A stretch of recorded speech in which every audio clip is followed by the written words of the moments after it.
Hello, everyone, and welcome back to Bankroll Burners, the podcast for poker players who can't stop getting it in bad. I'm Mike, And I'm Josh.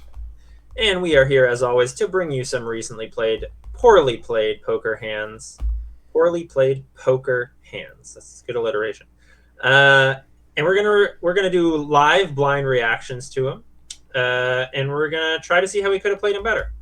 Oh yeah, we definitely could have, and I look forward to it. It's always a fun part of our week where I get to learn some fun things about how bad Mike is at poker, and share some hands that, quite frankly, sometimes I share some hands and I'm like, wow, ew.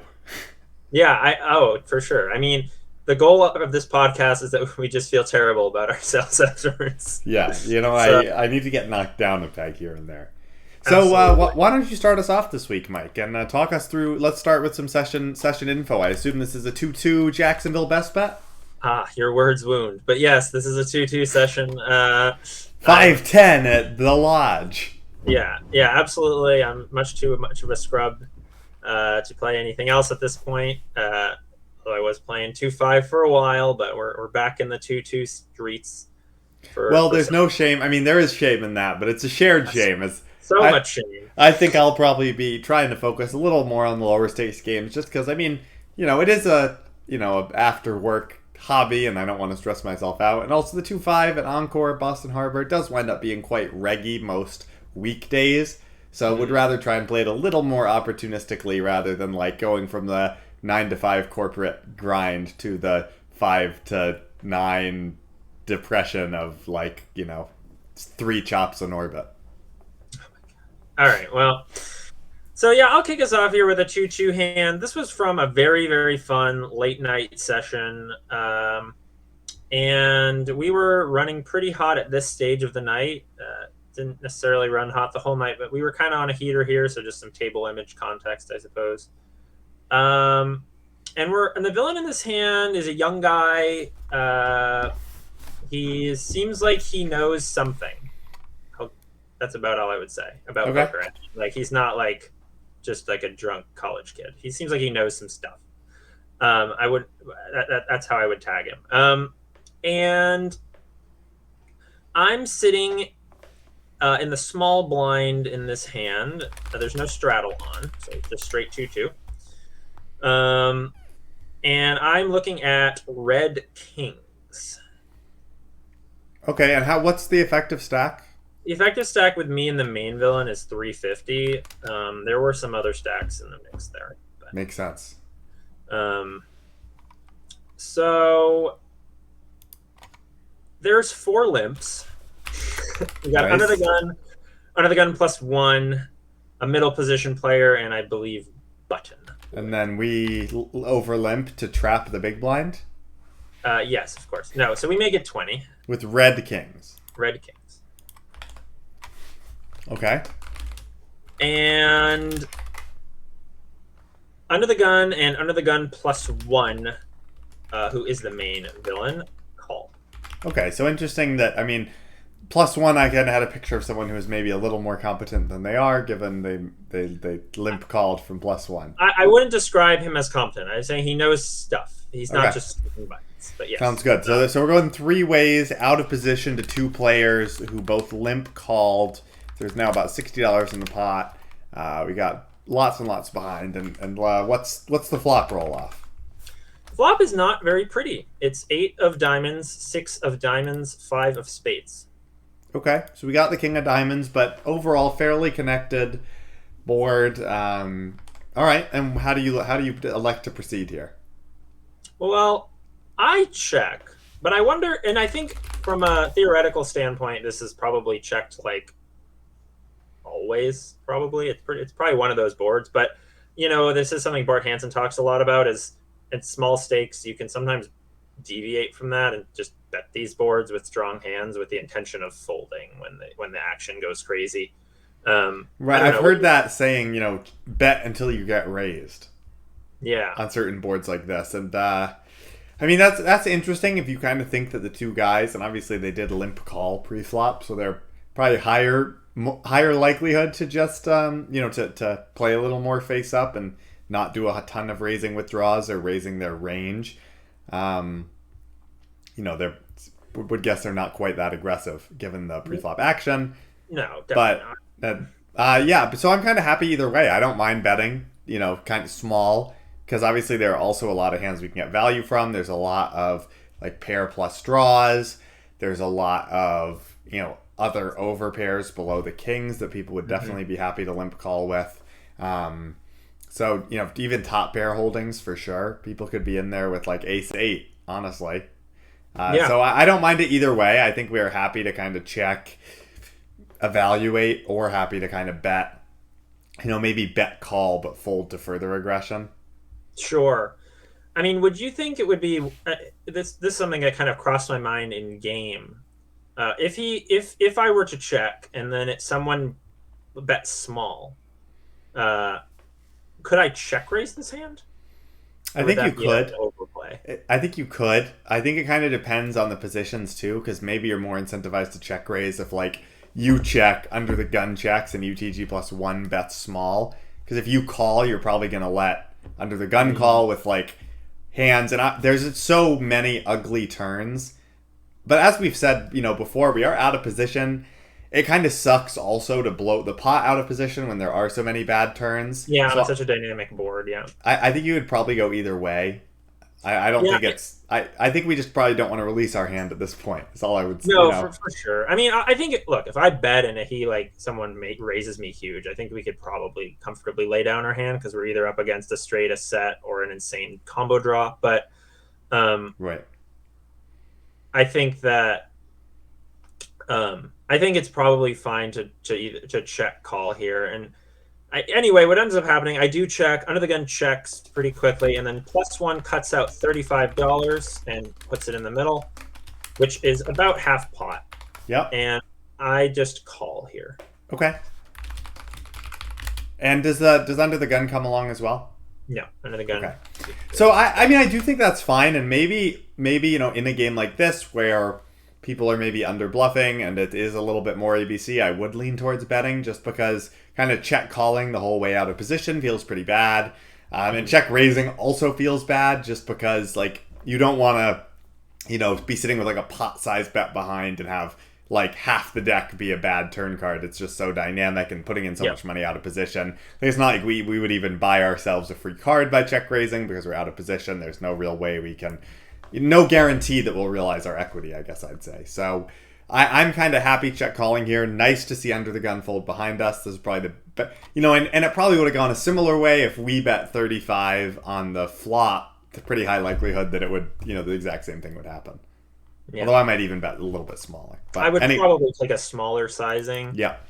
On this board. If I were to have bet. But okay, so I don't bet. I go with the theoretically sound approach, which isn't always the right thing to do. But I go with the theoretically sound approach here and check call. We've never taken a theoretically sound approach in our life. That's also true. So, okay, so we're heads up now, 130 in the pot, 300 behind more or less, and what's the turn roll off? The turn comes the 6 of spades. Ugh. Yeah, I don't love it. Kind of an ugly card. The one, I guess, upside is that because we check called, I guess it's less likely our opponent has a 6. Correct. I don't really think... I think... I actually, in game, had the same reaction of like, ugh. But then I thought about it a bit more, and I was like, this actually cuts down on the number of set combos he can have. So in some ways, it's a good card. And it's one of these spots where if we had bet the flop, I would be much more ugh, because like they're definitely, UTG +1 is most certainly defending a bunch of 6x combos, especially a hand like 7-6. But a hand like 7-6 might not bet the flop in position, might instead choose to realize, to just, take a free card, given that it's just middle pair and has some showdown value. And I think people generally understand that, even when, they may not have studied a ton, they kind of do understand, hey, this pair could be good. I don't necessarily need to bet. On the other hand, though, some people, when they have a pair and a draw, think they have the nuts. So that's absolutely true, too. So I think 7-6 is a real possibility here, and I considered it in game. But I also in game thought, he probably has a lot fewer 6s. He probably doesn't have that many 6s here, other than specifically. I just think he'd have more 6s if we had bet and he had called versus here. So, okay. Yeah. So I assume we check, given that we've given Yeah, that we check there's called the no, flop. we have no leading range on this board. All right, and villain bets $40, so almost the exact same bet. Okay. And at this point, I'm very confident I have the best hand. Yep, he did definitely a small bet. I mean, this is a sizing tell. I Right. would say, if he had bet something fairly normal, we have a fairly standard continue, obviously. But like just call. But Right. I think given that I'm going to deviate here, this sizing to me reads that he probably has a top pair type of holding, and would probably not enjoy facing a raise, and also I probably have the best hand, so I go ahead and bet and check raise to $100, setting up a fairly geometric jam on the river, I believe. This is a pretty small raise. It's Yeah, like a little under half pot size raise. and we're gonna have, if he calls, We're gonna have like 2/3 pot left. yeah, so it's a bit small. I could have gone. I think I like going big here too, just because if villain does have like a flush draw, which is possible, they could have like 8x of spades or some kind of combo draw. We do want to, and it's just one of these boards where I feel like we should be going fairly big on the turn. Well, I mean, I certainly think we can't shove. I agree, but I think we'd probably go want a to set little up a geometric size. I think I could have gone a tad larger, but I don't think I want to go like big and then small on river. right. Well, I guess if we're targeting specifically flush draws, maybe actually there's some legitimacy to that. But if you kind of think, and I agree, he definitely could have a lot of 8x or like pocket 9s or something like that. That's taking this smaller sizing twice. Mm-hmm. Yeah, I don't know. I think it's probably a fine size. I think it's just a little awkward when we're on sort of a double flush draw board, and we're kind of taking a small sizing. I don't really know what we're supposed to do, to be fair. Yeah, I don't either. When we're check raising, but that's just one thing I'm thinking about. I kind of felt like, my thought was I wanted to set up a fairly geometric jam, and I went a little too small for that. And that's fine. I mean, it's pretty close. But I guess I would say there are spots where you're not supposed to use geometric sizing. Geometric sizing, by the way, for those who aren't familiar with the term, is simply when you want to bet the same percentage of the pot on turn and on river to go all in. So there are oftentimes the solver just does that. The theoretical reason being that it forces your opponent to defend with the largest amount of hands on both streets. But there are spots where you deviate from geometric sizing, where the solver deviates from geometric sizing also. And this might be one of them on double flush draw boards where we simply want to maximize the value we get from draws. And so maybe we would take a bigger sizing here, right? And then plan to, do something like a third pot size jam on the river or something like that. I don't even hate jamming here, to be honest. I mean, it's barely more than pot. Interesting. If like a pot size raise, we probably can't get called by a draw if we jam, though. Well, you'd think, well, maybe.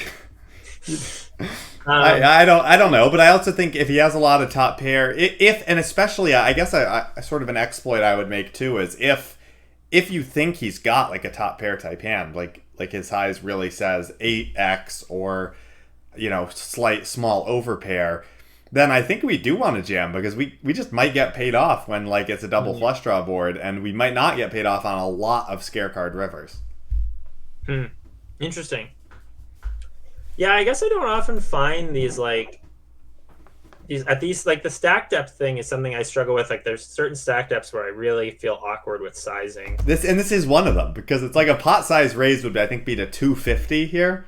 And so it would be a bit over. It would be a bit of an overbet to jam here, but I think that's okay. Like if because I definitely wouldn't raise two pot. Yeah. So if we're in a situation where we want to raise to like 75% or pot, but we'd only leave ourselves with so little behind, maybe we're just supposed to rip it in at that point. Yeah, I think right because there's some sort of theory, or maybe it's live theory or something, but it's basically saying, if your raise would not allow you to fold to a jam, then you should just jam. Sure. I think that if I made it, my raise here, if I made it 100, but even if I had made it like, let's say 120, I would probably fold if he 3-bet jammed. I think. I mean, I don't know. I'd have to think about it, but I could fold. Right. But if you were kind of setting up, and if you kind of wanted to go bigger on this board because it's such a dynamic board, and here, we know if we wanted to go bigger and we didn't need to play, and then once we realize, if we're going bigger, we want to shove, and then we no longer have the issue of playing a big pot out of position because there are no longer positions. Yeah, that's a good point. So the sizing here is probably something close to what I did, probably a tad bigger, or jam.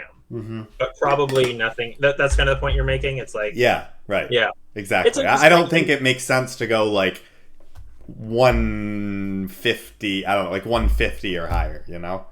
Without jamming. Yeah, I think I can also reasonably justify like wanting to jam my draws here. So right. And that kind of just puts him in an awkward position, I think. I might just jam here just because it's like, look, there's pretty few combos that beat us at this point, all things considered. His sizing indicates a hand that probably has showdown value, and like those hands just get put into very difficult spots when we jam. And we have like a lot of bluffs we want to jam, and we also have a lot of value we can jam.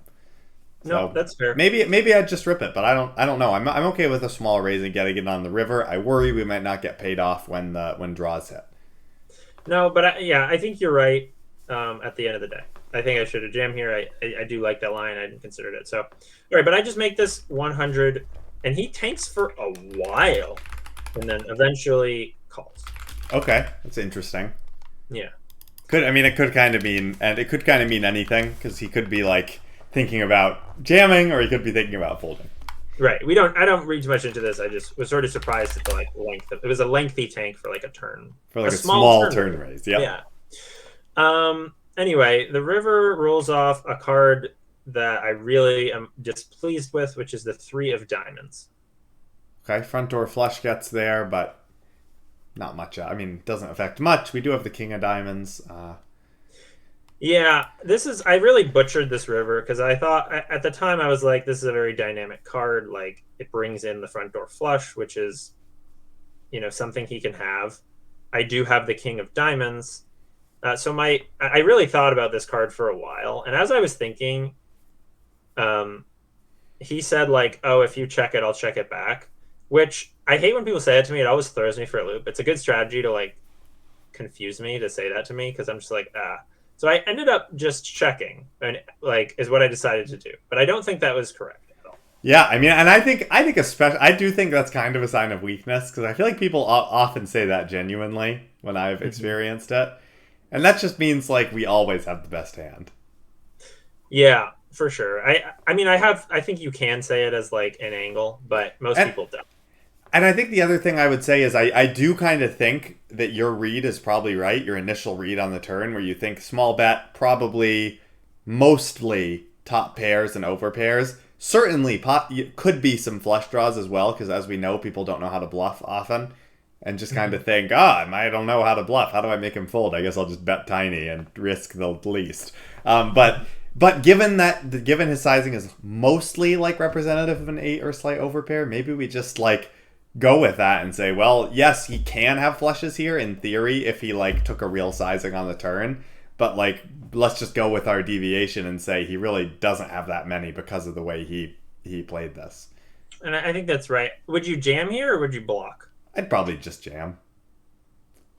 Yeah, I don't think we would have got called, especially I'll tell you what he had. But okay. I do think that it's probably fine to just jam here, put his top pair sort of hands in a difficult spot. We could.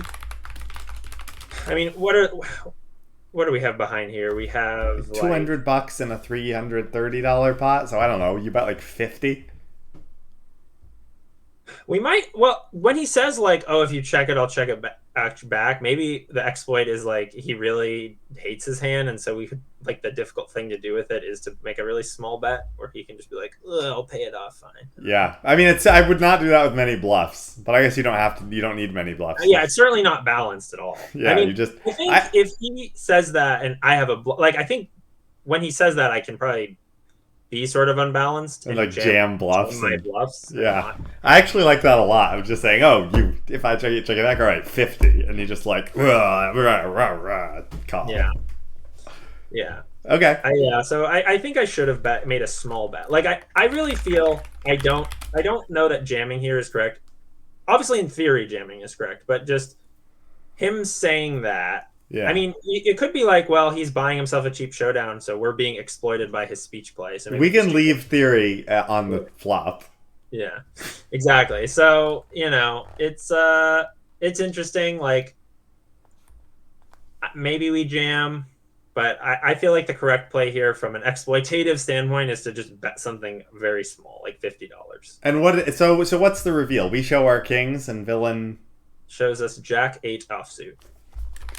I wish we jammed the turn. I bet he calls. Yeah, he probably calls we jam the turn. So. Oh yeah, you have so many. You're a bluffy kid. Yeah, I mean he's young himself, but Oh yeah. well, I just picture an old like middle-aged man. No, he was like our age. So. All right. Well, hey, we did win the hand. Maybe we could have won some more, but maybe he would fold to any river bet or a turn shove. I mean, think he it's would hard to definitely say. fold on when the flush comes in. I think he's folding to a jam, Yeah. like with his holding specifically. Yeah. But I do think we could have got paid for like a block sizing, which Yeah. is immediately I was like, I missed it. Do you think he would have? Do you think he would have called a turn jam? I don't know. Genuinely, I don't know. But I think that's okay then. If we wanted to kind of stay balanced, even sort of in our deviation, and say like, oh, we just want to go super thin for value, but then we also then want to just jam a ton of draws and just like really, if we don't know, then that kind of would say that maybe we should just be jamming with like a whole bunch of stuff. No, I think we should have jammed turn. I think you were right. I think that's the one. Because then, like, yeah, if we don't, because like I don't know either. What do you do with Jack 8? You just like, I don't know. I literally don't know. It's not a hand you should have there. Right. But anywho. Okay. Really interesting hand. I think always ways to get more value, but that's life. Okay. Well, I've got an interesting hand here. We are playing 2-5 in this hand. We've been playing for a long time. It is 5-handed at this point, and we're playing with a bunch of like aggressive, like spewy players, ourselves included. Where like I have never seen so many bluffs caught in one session. Like it was like snap calls. Like people were just snap calling. Like it was so sick. Like I saw someone like snap call like 3 streets with bottom pair and just win. Amazing. It was a very fun table. The main villain in this hand is younger Asian guy, definitely aggressive. I think pretty decent player. Maybe slightly too aggressive. Hard to say when you just play with someone a bit, but definitely, I think he was probably somewhat of a thinking player. A lot of people at this table were, and we're 1.5k effective, so we're quite deep here in this game. And there's no straddle on, especially because it's just 5-handed. So, yeah. Okay. So, this hand starts with the villain in the cutoff, which is also second to act, because we were playing 5-handed. Okay. He opens to 20, which is pretty standard, especially for him. I think he pretty much always opens to 20. And then I am in the small blind with 9 of hearts, 9 of spades. And I decided to put in the 3-bet here, especially since sort of we're short-handed. He's opening from late position. And from the small blind, I'm probably mostly 3-betting 9s. I agree. Yeah. It's kind of interesting. I've been listening to some of the recent like Crush Life Poker episodes where like Bart talks a lot about like, doing some flatting from the small blind when there's sort of an early position open. Just because like your 3-betting range should be so tight when they open from early position. And I don't hate that idea. Like if early position opens and it folds all the way to you, and you can just kind of defend because there's only one guy left behind you. But I don't know. I'm not fully comfortable with it. No, and I think versus a cutoff open. I mean, I think 9s are just versus yes. But like, I just mean yes, of course versus the cutoff open. I'm just 3-betting this all damn day. And we immediately get max punished as the big blind calls. Naturally. Sorry, what was the sizing you take here with your 9s? What's the sizing you take on your 3-bet? I go to 80. I just go 4x. Mm-hmm. Okay. I don't really know my deep stack poker theory. Maybe 300 big blinds deep. We're supposed to go smaller out of position. Probably a bit bigger, honestly. Like I think you only get supposed to be going smaller, like once it's like 500 or something. Okay, But well, I think you can probably make it like 100 here. Probably. well, I'm happy. Yeah, I make it 80, and Yeah. I just default to the sort of the standard 4x, and we get two callers, so there's now 240 in the pot, and that's So big blind calls, original razor calls. correct. Yep. So there's I think 240 that in the does pot. limit how strong original razor can be here, especially if it's like sort of an aggressive player. Yes, absolutely. I would definitely think he would have somewhat of an active four betting range, especially with the cold color in there. Yeah. And the flop here is going to roll off. Not my favorite, but not horrible. It's 10 of hearts, 7 of hearts, deuce of clubs. And Okay, we're holding you have- 9 of hearts, 9 of spades. So we do have the 9. We do have 3 to a flush, 3 to a straight. That said, I'm not 100% sure what to do in this situation, but I elect to check, given that I'm out of position to 2 opponents, and I think this board is probably better for the caller's ranges. Yeah, it's interesting. What would you do here with ace 10 suited? I'd probably bet ace 10. Okay, which means so you're probably betting most of the overpairs too, right? I think so. Okay. Um,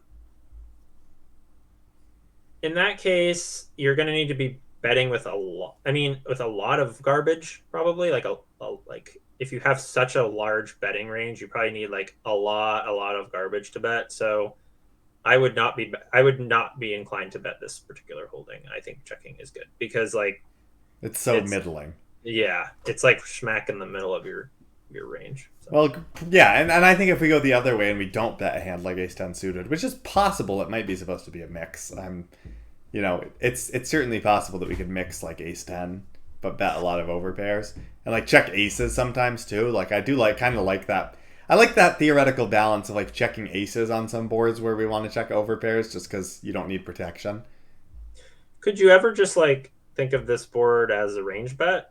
I mean, it's not a terrible board. Like It's it not. could be. It's really not. It could be a lot worse. Yes, absolutely. But it's kind of interesting, right? Because we are out of position to both players and multi-way, so it's like our betting frequency does want to go down somewhat. Mm-hmm. Yeah, in general. I don't know. Bet pots are different. Yeah. I mean, if you were to bet your entire range here, like nines probably is one of those hands that still like isn't super pleased because if you can get blown off your equity pretty easily. But nines is probably a bet call here, don't you think? With our specific like nines with a heart, where you have three to a straight flush. Okay, well in that case, then I mean I don't know. But if we're playing it as a bet call, I'd probably rather play it as a check call. Yeah, it's interesting. I mean, I don't hate the idea, I guess, of like because it's a 3-bet pot, and because you're relatively deep. I mean, you guys have like 3 pot size bet left, something like that. No, like 7x pot. 6x. There's 240 in the pot, right? We have 1 point. We were 1.5k effective. Oh, somehow I missed that. I thought you. Okay, my bad. Yeah. But then, yeah, I mean, I think that. Well, that changes the equation then. If you're super duper deep, generally you want to do a lot more checking out of positions. You probably don't want to play this as like a range bet. So yeah, I think fine. Being out of position sucks, so I always pick up my pairs in the small blind. Yeah. So I decided to check, and I also think that the button is going to stab a lot when it checks to him, just because he is quite aggressive. And I mean, this board is pretty good for his. I guess it's not great for the callers ranges because like they don't have that much value. Yeah, I mean, he can have all sorts. I mean, he can have like jacks, he can have tens, he can have jack 10, ace sevens 10. for sure, 8-9. Although we block that, of course, and 8-9 is not a great hand to call a 3-bet with, but. He also might feel priced in once the big blind calls with certain like suited implied odds hands. Anyway, I do decide to check. Big blind checks and the button does fire for 125. Okay. Yeah, it's such sort of a sucky spot because you have this person behind you. But you probably are like you probably call and then if like big blind raises, you just get out of there. Oh, we definitely fold if big blind raises, and if big blind calls, we're also probably going to fold to any turn aggression. Not because we're worried about the button, but because we're definitely worried about the big blind. I don't remember who the big blind was. I think they were a little more like ABC, typical live player, I want to say. Could you play this as a check raise to protect your equity? Maybe. I mean, I could. It's just interesting. I don't know. I'm just throwing this out there. It might be crazy. It's just I just feel like we probably have a lot. We probably need a lot of check raises if we're check raising nines. yeah, for sure. Like I don't know that we want. Again, I don't know that we want to. I mean, we don't want to play for stacks. right. And on this board, it's also a very dynamic board. So no, I mean, I don't think it's a good idea. I just wanted to throw it out there. But It's always good. You know, I remember hearing a good piece of advice that was like, and I don't, in some video or another that was like, you know, when you are considering, like, you should always consider calling, like, betting or raising as you kind of move through rather than just calling or folding, just to see if there's a sort of a route, a credible route to be taken with aggression. Yeah, exactly. You should consider the aggressive route, even if you ultimately conclude no. It's good to stop and pause. I mean, I just hate calling here. Like, I feel like it's sort of a crappy spot. Yeah, I mean, it is. But that's what happens when you 3-bet the small blind and you get 2 callers. Yeah, exactly. It sucks. So. Especially with, like, as you said, such a middle of range hand. Yeah. So we do just call. I don't think it makes a ton of sense to raise our hand. I think we're going to be, like, uncomfortable on so many turns, out of position, deep. So I do just call, and the big blind folds, which is great. Yeah, that is good. I feel a lot better. Yeah. So the pot's up to like 500. So at this point, by the way, like if you've played this as a check call, so we have to think about like what's your range here. I mean, the problem is like if you're betting like your best 10x and up, you know, your range is not great right now. Right. And it's also like you can't even have that many draws. Like you probably play like non-nut hearts this way, maybe some nut hearts, and then you probably don't have any gutters played as a check call. So maybe you yourself have like 8-9 here occasionally. But I think you are narrowed your range a lot taking this line. So I don't know. Part of me is still questioning the like, do we check flop? I don't know. But maybe like ace. We also have like probably a lot of ace highs. Like some with like ace with big blind behind. Maybe ace king with a heart. Okay. Might play this way. Yeah, it's interesting. Like I don't think I can be that worried about big blind because I was a 3-better and checked, so big blind could have bet himself also. Sure. So like there is kind of less of a chance that he's gonna get involved. That's true. Yeah, it's tricky. Like I think that's a good point. We might have some ace high floats, especially if we wind up having like the ace of hearts, right? And we have like ace queen with the ace of hearts, or ace jack with the ace of hearts that's got a backdoor straight draw and a backdoor flush draw. Yeah, I think if he's like a thinking player who kind of knows his stuff, I think he could probably put you in a pretty uncomfortable spot on the turn here. Yeah, like he could definitely be setting up a river jam and just put me in a gross spot. But we are off to a turn, which rolls off a total brick. It's the 4 of diamonds. Okay. I think I check here always in this spot. Yeah. And he checks back pretty quickly. So interesting. And I kind of thought like it doesn't. It felt a lot like maybe Villain has kind of an ace high type hand that he's kind of decided that he wants to go to showdown with. I would think he doesn't have that many air balls because I kind of agree with you that he would probably try and put me in a tough spot if he does have one of those. Yeah, if he has just like an airball bluff. I mean, yeah, it's pretty interesting. Like, what does he check back the turn with? Like, you would think some amount of showdown value. Like, probably not any really nutted hands. Right, maybe like a deuce that he's bluffed with. Like ace deuce or something. Like he does have ace deuce, right? Like ace deuce suited could be a hand, or like 8-7 or something like that he just decided. Like 8-7 has a backdoor straight draw. Maybe he's got like 8-7 of clubs. Like he just isn't, and then didn't pick up extra equity, so checks back his pair. I don't know. It felt like he kind of caps his range pretty significantly here. I feel like we're good a lot, honestly. Maybe he's got Jack 10 as sort of value. 10x that we're losing to, but I don't see why he would check back like Jacks plus. I agree. I think that I think this is good for us. I think we probably have the best hand here a lot. So the river now comes the 8 of diamonds. So the final board is now 10 of hearts, 7 of hearts, deuce of clubs, offsuit 4, offsuit 8. So there are obviously 3 to a straight. Jack 9 makes a straight, but we have 2 9s. And I don't know. I decided to take the route of let's try and get to showdown and with plans to call a reasonably sized bet based on this player being fairly aggressive. And so I elected to check. What do you think you do in this spot? I don't know. I agree with your line of thinking at first, but I just want to explore what are some other possibilities here. Like, what is the best hand? What is a hand or the best hand you have here that you would want to bet for value? What would you bet for value here? Right. Maybe we play top set this way. Like maybe we play top set as a check call on the flop.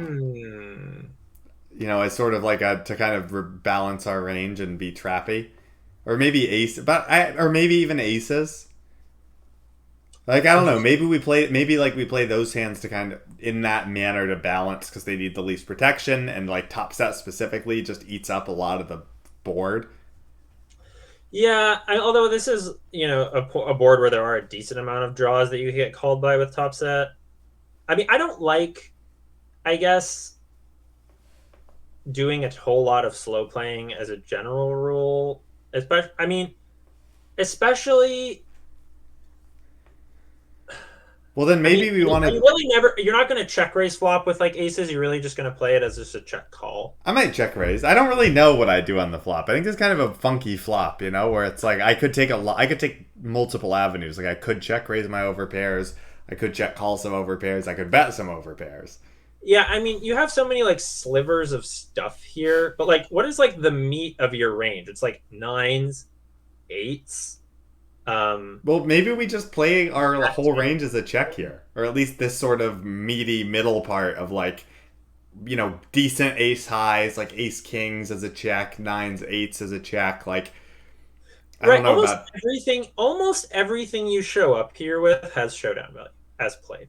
Right. So, I wonder if like you have just check calls, check folds, or check raises here. Like you don't need to necessarily bet anything, right? Which is why, like, if you're gonna go this way, I don't really like playing your top sets or your aces this way necessarily. But right. I do think like if you're gonna have a check calling range on the flop, like just checking again here with most of it, even your especially I guess if you have those tens or something in there, or your top set in there, and then you can check raise like for value, right? Because having I think I agree with you that if we take that route, we need some check raises. But it is kind of one of these spots where it does kind of feel like we have slivers of a lot of things. Like we might play aces or top set as a bet on the flop, or a check raise on the flop, or a check call on the flop. Right. So you have slivers of all this stuff. So I don't know. I would probably just pure check here. I think you have the best bluff catcher. Nines without a heart is better. But other than that, yeah, we're like at the top of our bluff. We're at the top of the middle of our range. Yeah, you're pretty close to your best bluff catcher as the run out has come. So I do check, and he bets 300, which is about 60% pot. We just have a fairly straightforward call here. And yeah, I do stick with the plan and call. And he says something I wasn't expecting to hear, and as I thought about it, I actually asked him about it later because I was so confused. He says jack high. Jack? So I just, take the pot in and I don't make him show or anything because he just, like, gives me the head nod, says jack high, I show my hand and win. But then, like, 5 minutes later, I was like, wait a minute. There is no jack high. Like, he made a call. He made a very speculative pre-flop call. Right. Because jack 7 and up is not jack high. Right. So we kind of had a good laugh about that and moved on. Okay. Well, yeah. I mean, if dude is playing that wide of a range, I mean, and it's just something. I mean, to be fair, like jack 6 suited, 5-handed, maybe you open it from the cutoff sometimes. And then, he felt priced in when the big blind called, and he just thought, I got the odds to hit my flush. Yeah, I mean, if this guy is just like blasting with so much random nonsense, then yeah, I actually think that we should play a huge portion of our flop as just a check calls. And by the way, he totally owned me later when he got aces against my, and got quite a lot back later on. Because, it's great when that's the whole point of being aggressive. Yeah, absolutely. It is not a winning strategy, generally speaking, to just blast with everything, but people do get paid when you do it. So. Yeah, so it was just kind of an interesting hand, and I thought that the reveal was even like I was just so I thought it was pretty funny, and he like laughed about it. He was like, "Oh, you don't want to know," you know. Yeah, I actually think one thing about lags is they like loose aggressive players is they're probably not over bluffing on flops and turns. And a general rule, like you're supposed to be bluffing on the streets a lot. But I think the reason lag play is such a money punting machine is because I think they way over bluff rivers. You aren't supposed to bluff that much on the river, Right. and most live players barely bluff at all, of course, so they're under bluffing. But like it is very easy to overbluff rivers from a mathematical theoretical standpoint, and I think Right. that like Because then you kind of you just got to call when you arrive at the river against a lag. You just got to call. and I know exactly what you mean where it's like, and for context, I know Mike's talked about like leverage before on this podcast where it's like, you want to be bluffing a lot on the flop, a little less on the turn, a little less on the river because you need some portion of give ups to make your range sound.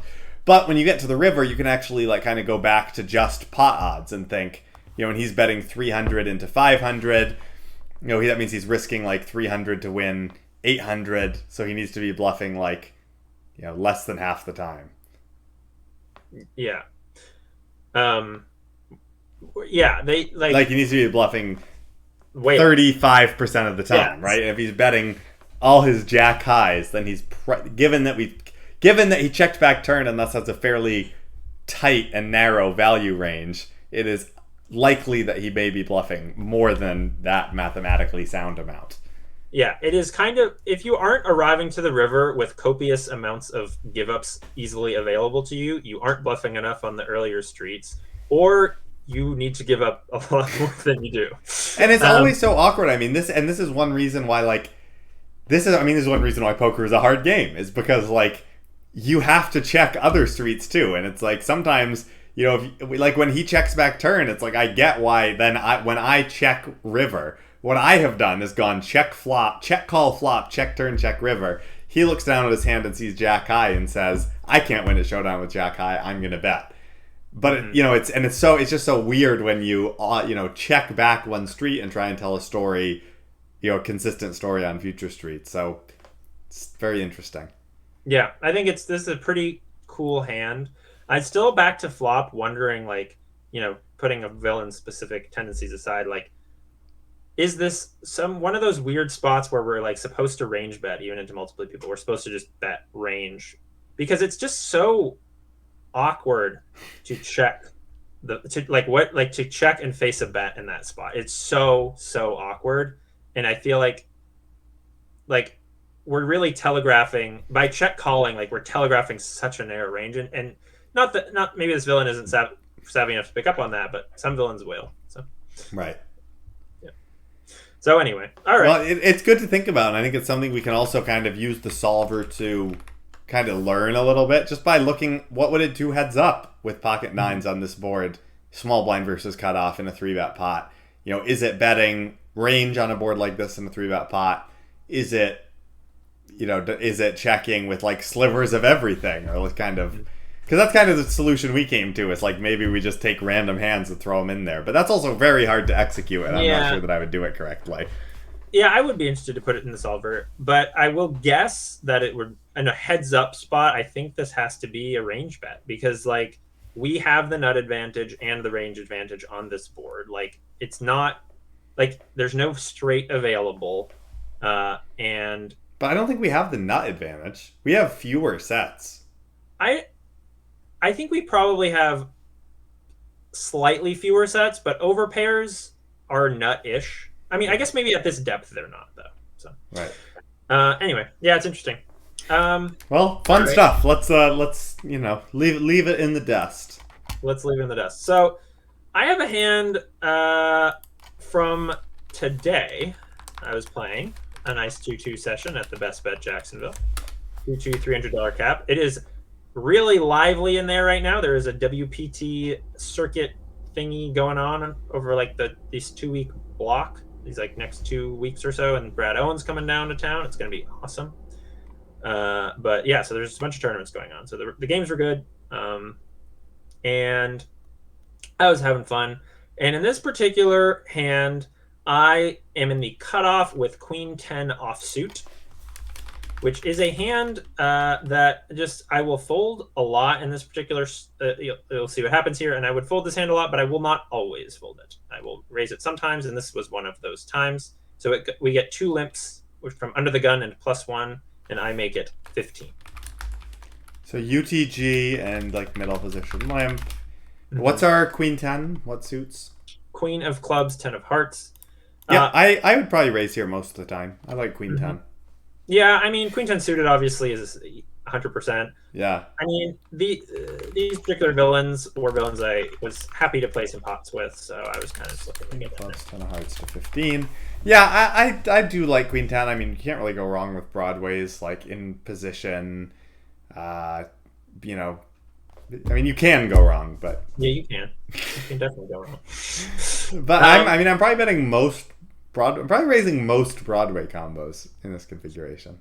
Yeah, I think Queen 10 is probably the worst one of all of the options. I think I would always raise Queen Jack offsuit. I would always raise King 10 offsuit. What about Jack 10 offsuit? I would probably raise Jack 10 offsuit more than Queen 10 offsuit. I think it plays a little better. Yeah, I'm probably raising both most of the time. Yeah. So all right, anyway, I'm not. Yeah, no pre-flop police. Let's get in there with the limpers. Yeah, so I'm happy to raise it up here. And what's our effective stacks to start? We are 380 effective with the main villain, who is neither of these players. You and your multi-way. I need to come play more in Florida. Yeah. So the button, who is to my immediate left and is the most competent player at the table, not that that's saying a whole lot, but clearly knows some stuff. It's talking the talk. He calls. Okay. And the small blind calls, and the big blind calls, and the under the gun calls, but the +1 folds. Yeah, he's not getting the odds. He's not getting the right odds. Yeah. So we are going 1, 2, 3, 4, 5 ways with a, and I mean, this is the nice part about Queen 10 offsuit is that like you don't flop that many marginal hands. Speaking too soon here, Josh. So I'm just getting out ahead of the allegation. So 75-ish in the pot. We've got Queen 10. We're going 5 ways. The flop rolls off. King of clubs, 10 of clubs, 7 of hearts. And we flop a middling hand. So we flop a middling hand. Okay. Yeah. Does it check to us? It checks to me.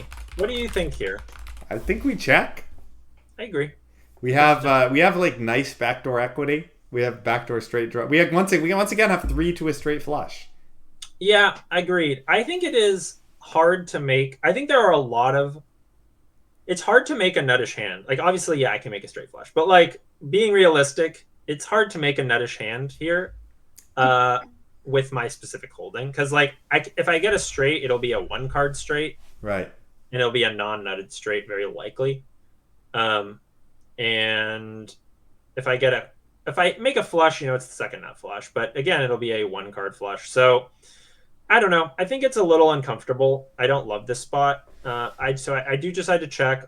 Button bets, and if someone calls, I'm getting out of here. But he bets 45, by the way, which is pretty hefty for a multi-way. A meaty bet.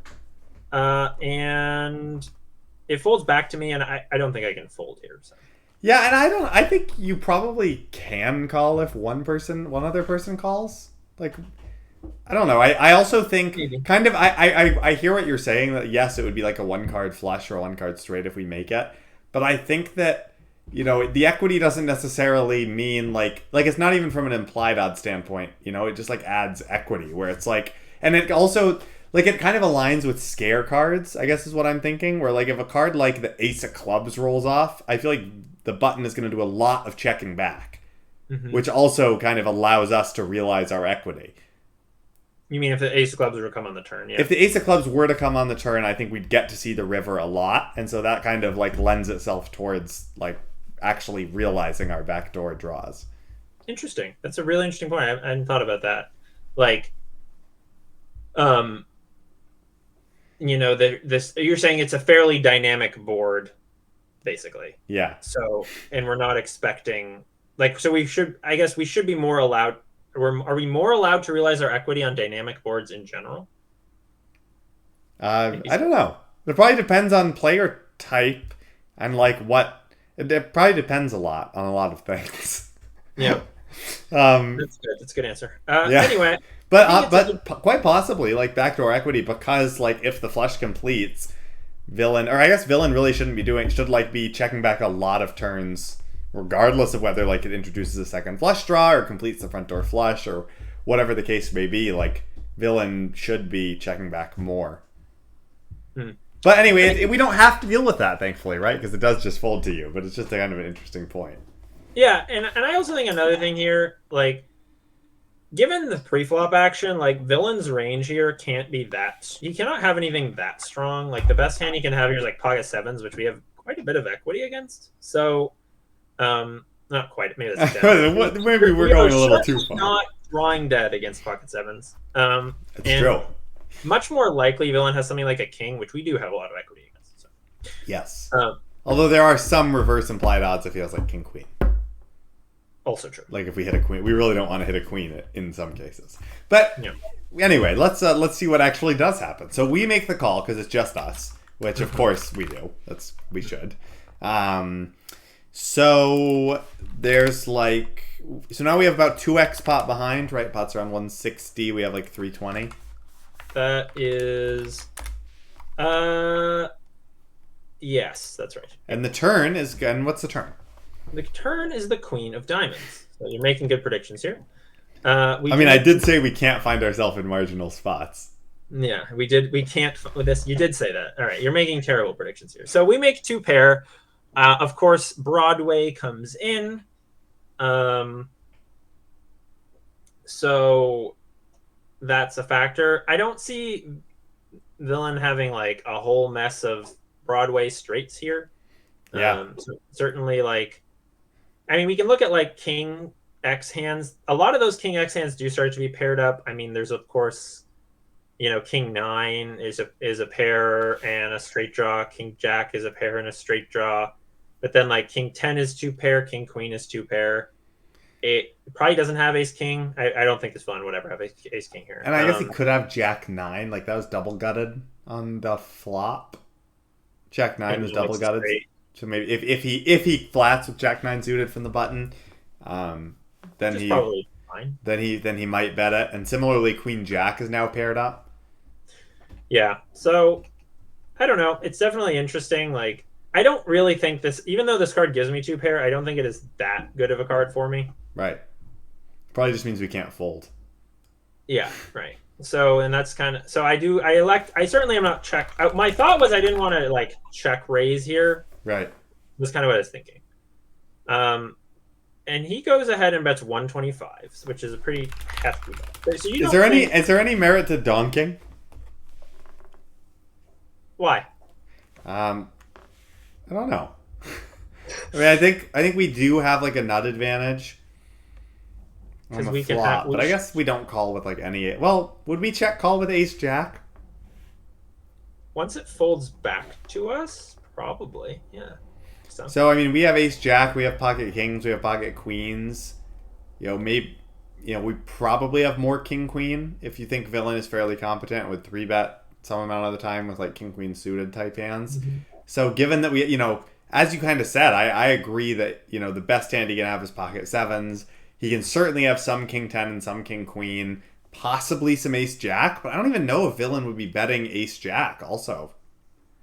On flop. Into 4 players on the flop. Right, might just take a card. So I wonder if we are allowed to donk here, but then if we get raised, we're obviously going to just be like, we're just going to feel awful. Yeah, although that does make... Yeah, I think if we get raised, we do get blown off our equity probably a lot, because it's really hard to call a raise if we don't. But to be fair, if he's raising, we probably don't have a lot. We probably are drawing quite slim, like 4 outs at most. Yes, that's true. And quite possibly how many draws is he raising with here? That like if he has... Yeah, like what draws does he like bet flop with and then like raise us? I guess club draw. like ace X of clubs. Yeah. Yeah. Right. That's kind of a Yeah. baller, and that's kind of a baller move. If we donk and he raises his ace X of clubs, yeah. Yeah.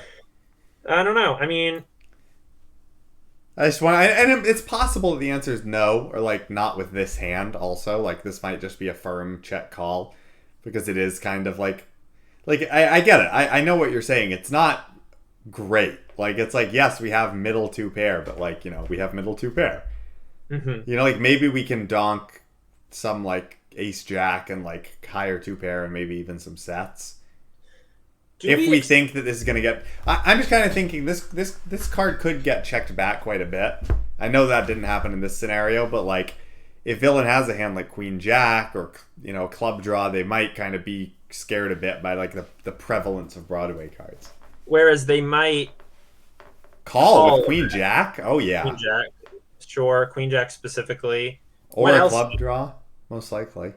Maybe they jam.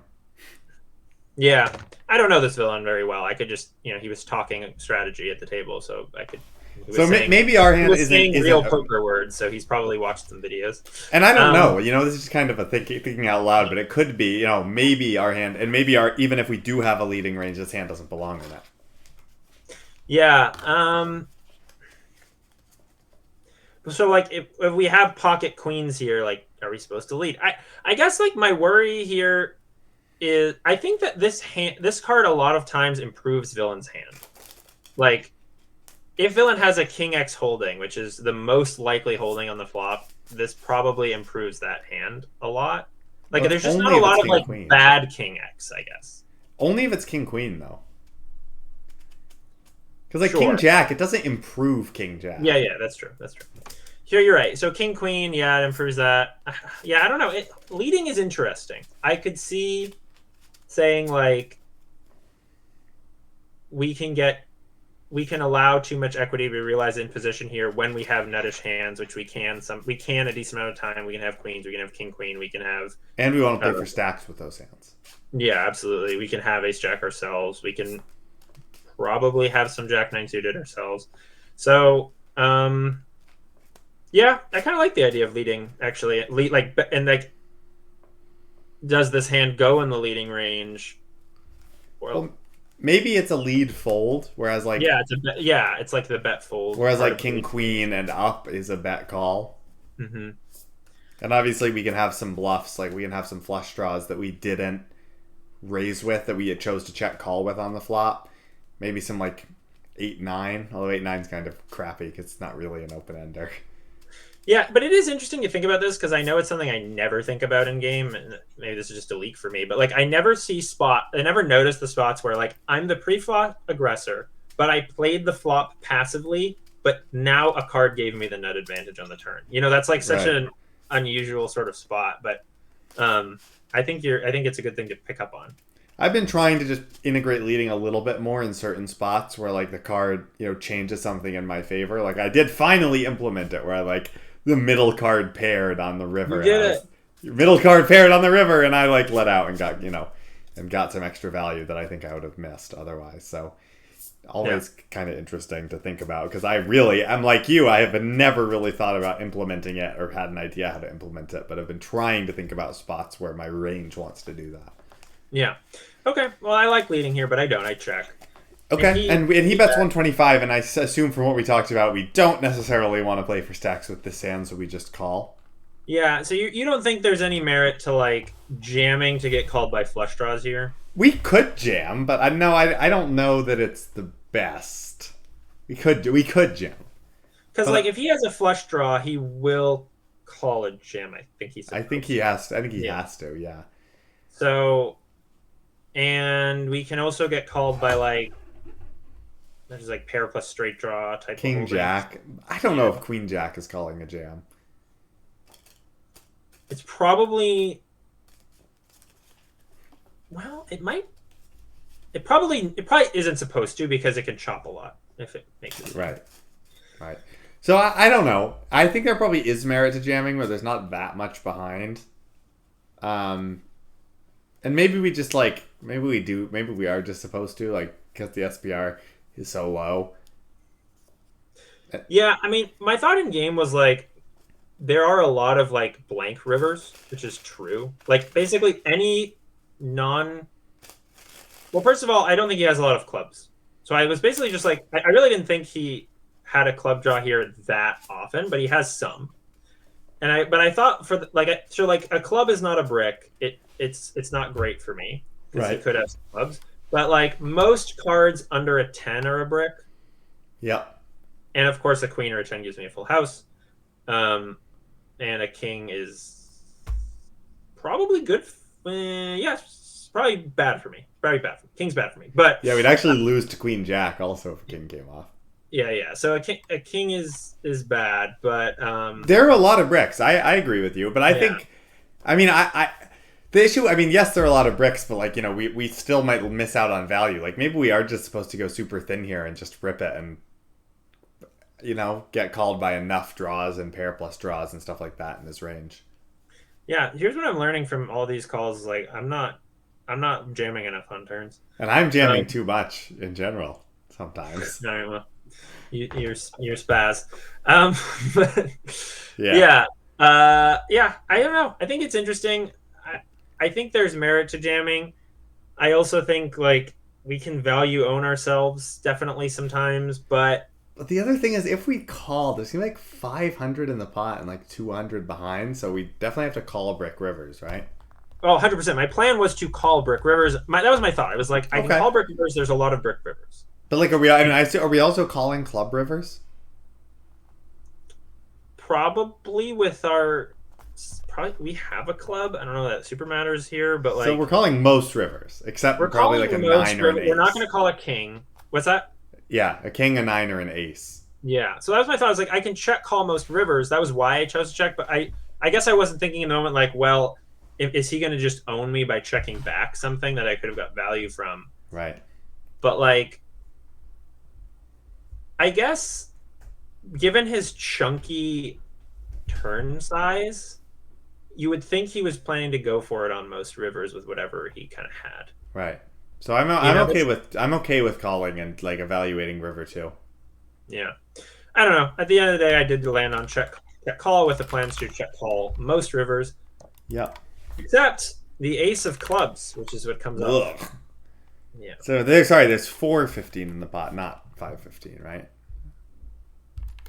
There is. Yeah.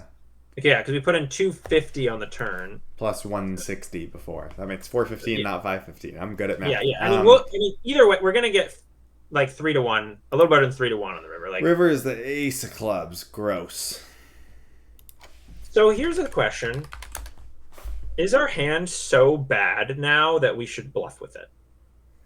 I just don't think we have like enough behind. I don't think we could get him to fold a jack or a flush. Well, he definitely will not fold a flush, but Right, but like then he's he checking doesn't have back. any flushes though. He's just like checking back a lot of other hands. Like I don't think we'll have to face a bet that much. Well, but can we get him to fold a better hand? Like, I don't think we can't get him to flush. Can we get him to fold a better two pair or a straight? I don't think we can get him to fold a straight. I don't think he should fold a straight with this little behind. Hmm. That's the issue. It's like if we were pretty deep, then I'd say sure. Like yes, it makes sense. Like we have the nut blocker, we can.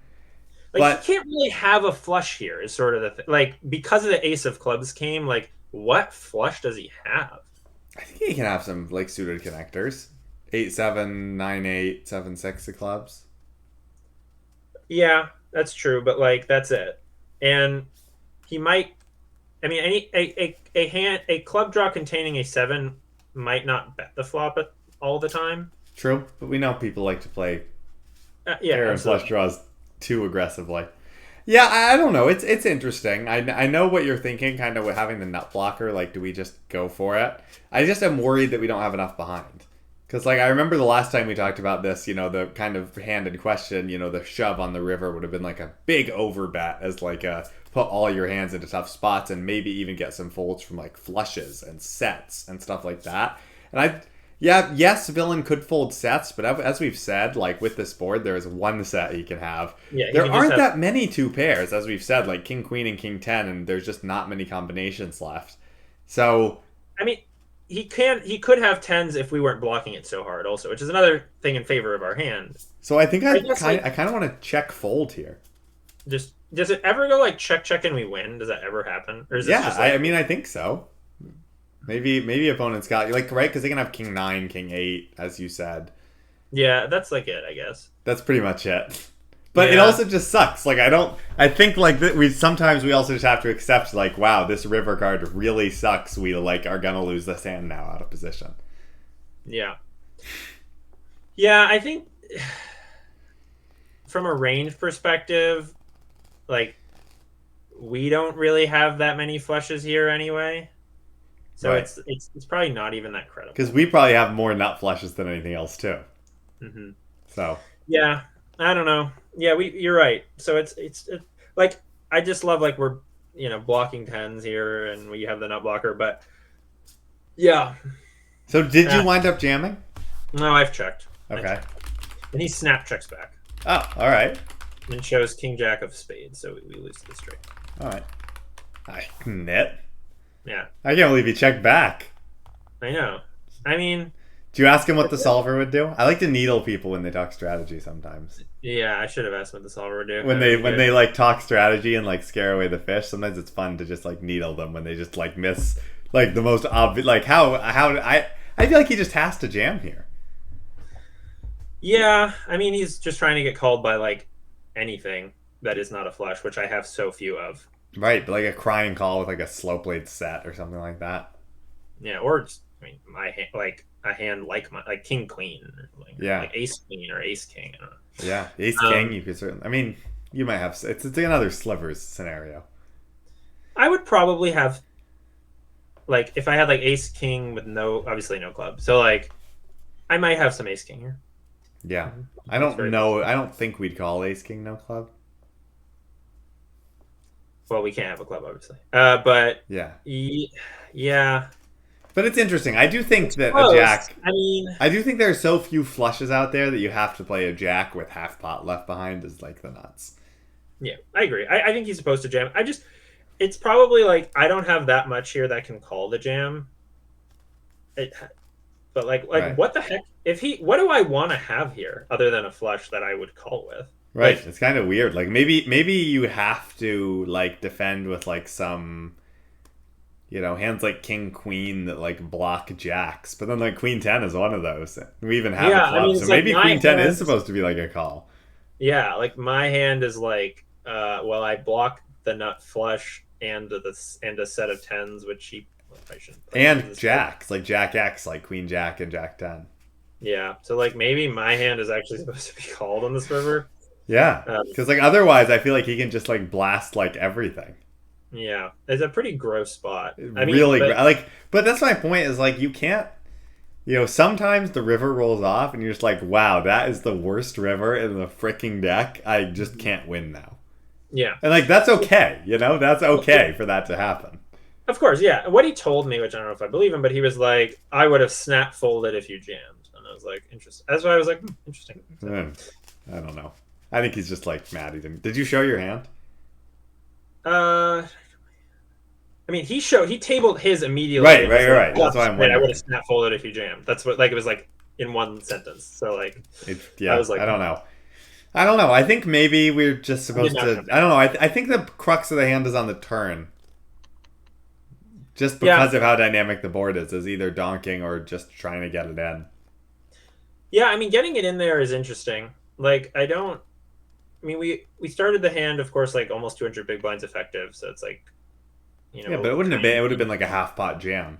So yeah, and we do want to get called by hands like king jack, queen jack, of course, that's what we're after. clubs. So I don't know.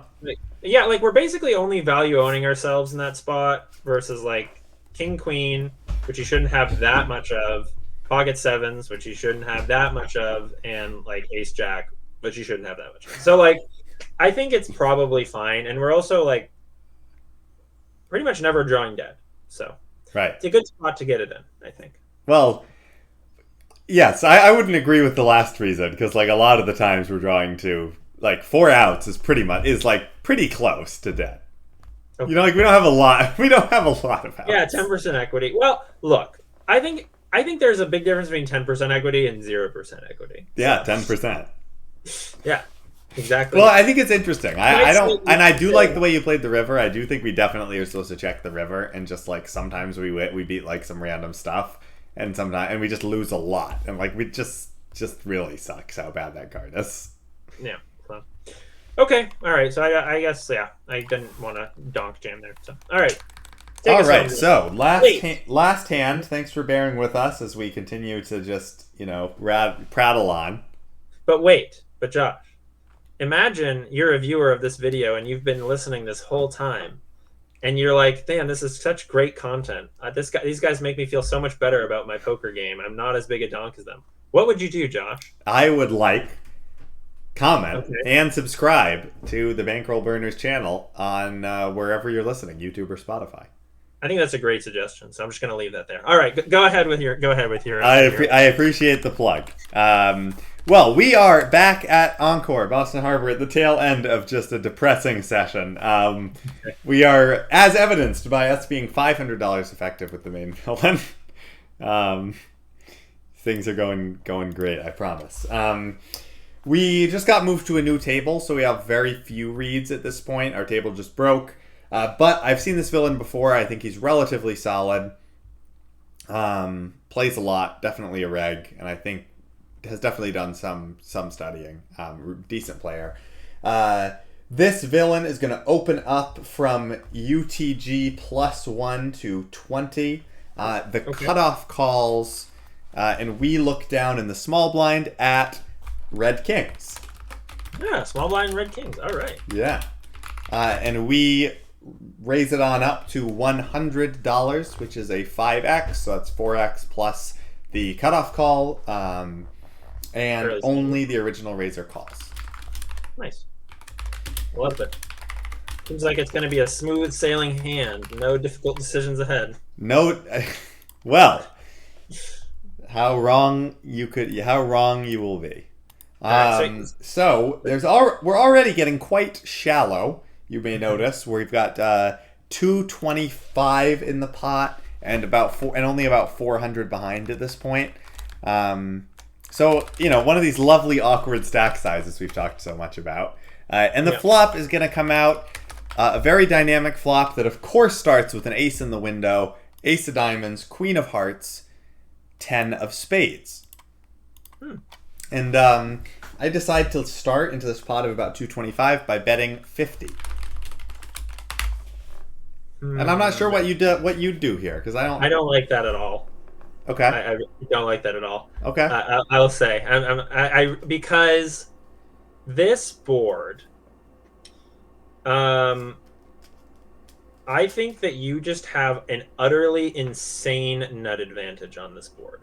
Like you have aces, king, jack, ace, queen, pocket queens, way more. You have ace 10. Probably at least as much as him, if not more.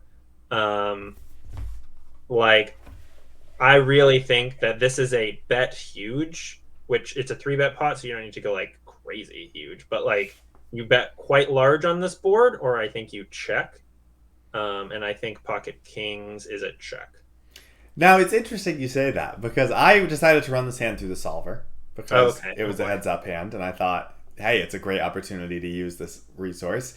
And it says that this hand is a check 100.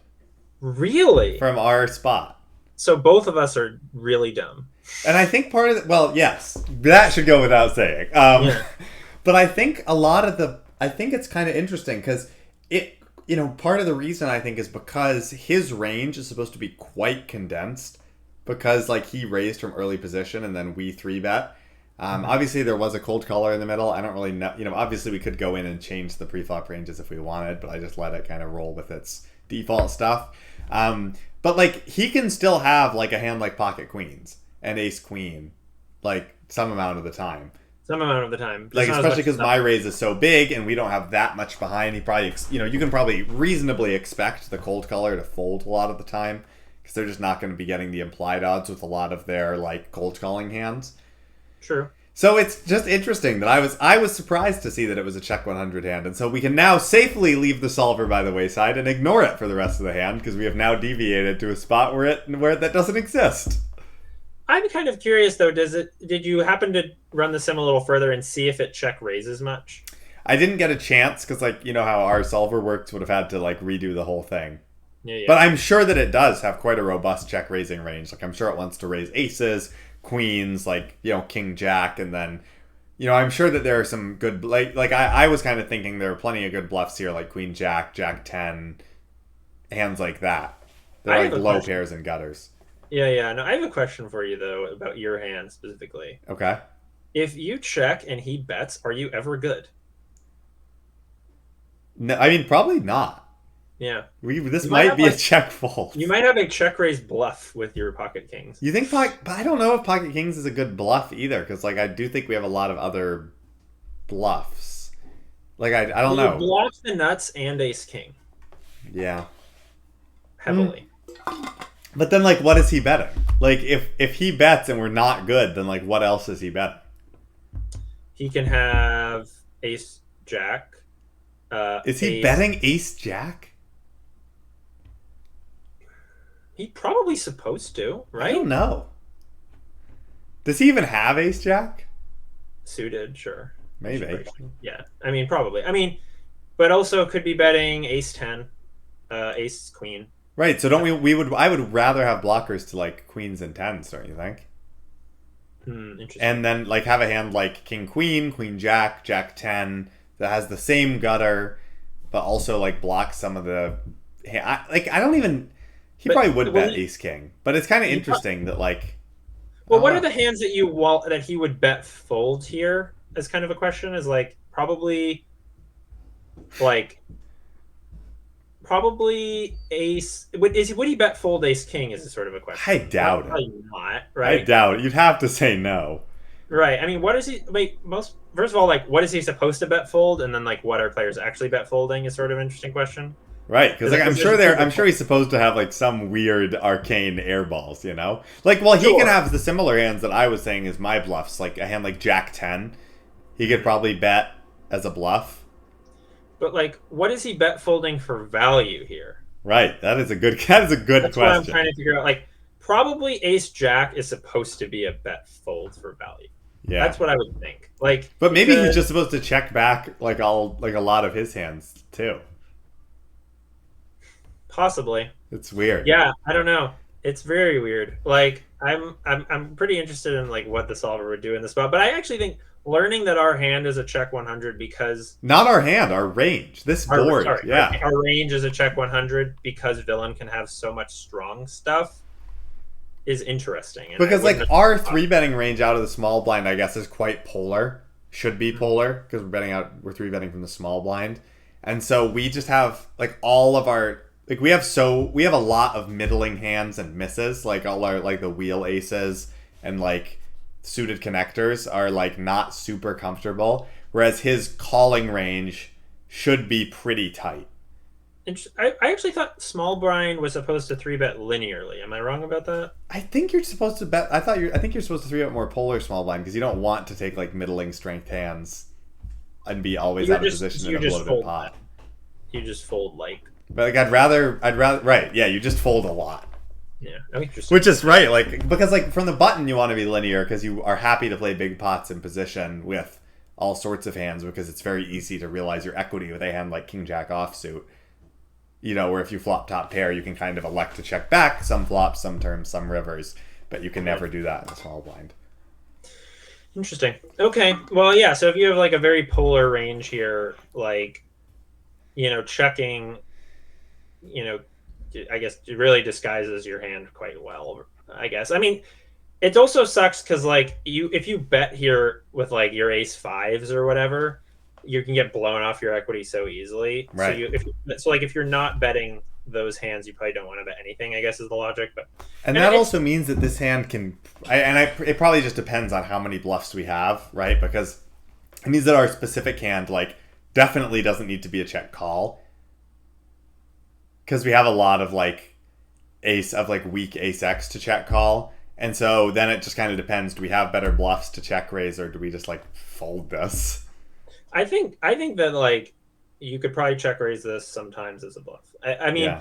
just because you are blocking ace king, which he won't fold if you like you are blocking his continues and you are blocking the nuts. I feel like you have a reasonable candidate to check raise bluff, but I don't Yeah. know. I think that's Okay, reasonable. So I bet 50, which is definitely wrong, because I do agree definitely that yes. wrong, super wrong. I really just want to talk about this flop scenario because the rest of like I don't think I played this hand particularly well, and also it just kind of wound up being like I thought somewhat straightforward decisions from here, but I just think Okay. the flop is super interesting.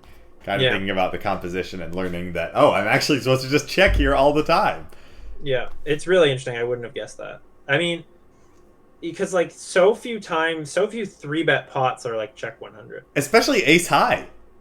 Right. And that's why I bet 50, because I was like, ace high, bet small. Monkey see, monkey do.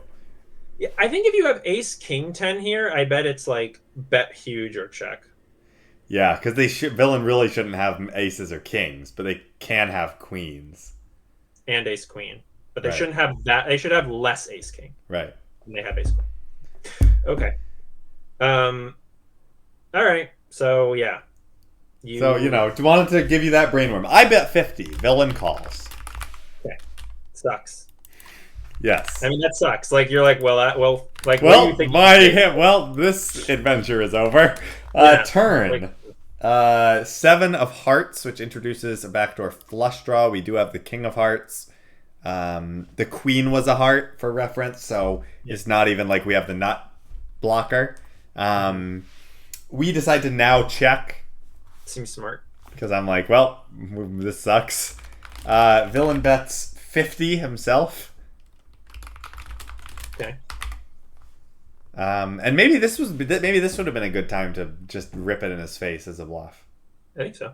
Yeah. I mean, what are you going to do it with if not this? Like, Yeah, well, I was kind of thinking, wow, I'm getting such good odds. I should just call here, and like maybe the river goes check check, and we win sometimes because he took the super small sizing. I feel like the super small sizing is pretty indicative of like a weak ace.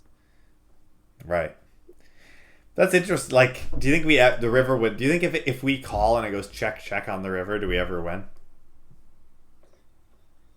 No. Because I actually think he might even take this sizing with like 2 pair. Yeah. Is he full? So you think we should just jam and like suck it up, like fold out some weak aces and suck it up if we run into 2 pair? Yeah. Okay, I think that's reasonable. I think that's fair. He probably like we are super blocking the nuts, and he's never taking the sizing with the nuts, so like he just can't have that strong of a hand here. Like the best hand he can have is ace queen. He certainly doesn't have queens. Like he has ace queen at best, and he probably doesn't even have that. I guess it's interesting to take this line with a nutted hand from him because the SPR is basically 1 on the turn.